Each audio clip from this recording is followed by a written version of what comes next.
What the Moon Brings by H.P. Lovecraft. I hate the moon. I am afraid of it. When it shines on certain scenes familiar, and loved it sometimes makes them unfamiliar and hideous.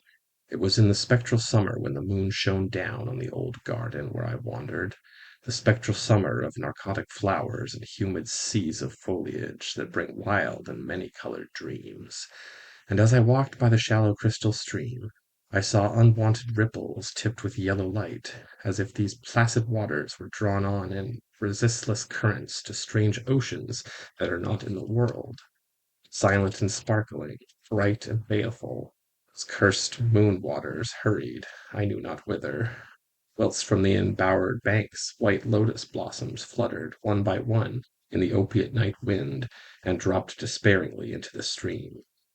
swirling away horribly under the arched cavern bridge, and starting back with the sinister resignation of calm dead faces.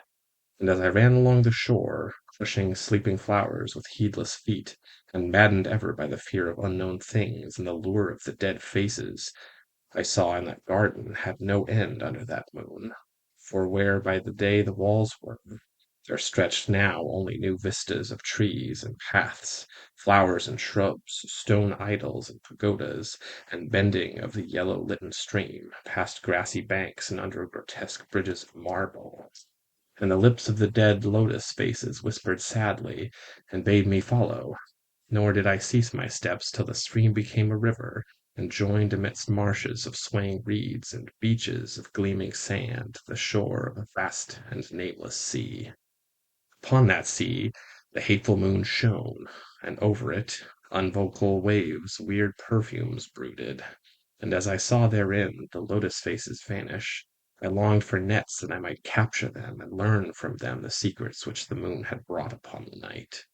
But when that moon went over the west, and the still tide ebbed from the sullen shore, I saw in that light old spires that the waves almost uncovered, and white columns gay with festoons of green seaweed, and knowing that this sunken place all the dead had come, I trembled, and I did not wish to speak with the lotus faces. Yet when I saw afar out in the sea a black condor descended from the sky to seek rest on the vast reef, I would fain have questioned him and asked him of those whom I had known when they were alive. This I would have asked him had he not been so far away, but he was very far and could not be seen at all when he drew nigh the gigantic reef. So I watched the tide go out under that sinking moon, and saw gleaming the spires, the towers, and the roofs of that dead, dripping city, and as I watched, my nostrils tried to close against the perfume-conquering stench of the world's dead. For truly in this unplaced and forgotten spot had all the flesh of the churchyards gathered for puffy sea-worms to gnaw and glut upon. Over those horrors the evil moon now hung very low, but the puffy worms of the sea need no moon to feed by, and as I watched the ripples that told of the writhing of worms beneath, I felt a new chill from afar out whither the condor had flown, as if my flesh had caught a horror before my eyes had seen it. Nor had my flesh trembled without cause, for when I raised my eyes I saw that the waters had ebbed very low, shewing much of the vast reef whose rim I had seen before. And when I saw that this reef was but the black basalt crown of a shocking icon, whose monstrous forehead now shone in the dim moonlight, and whose vile hoofs must paw the hellish ooze miles below, I shrieked and shrieked,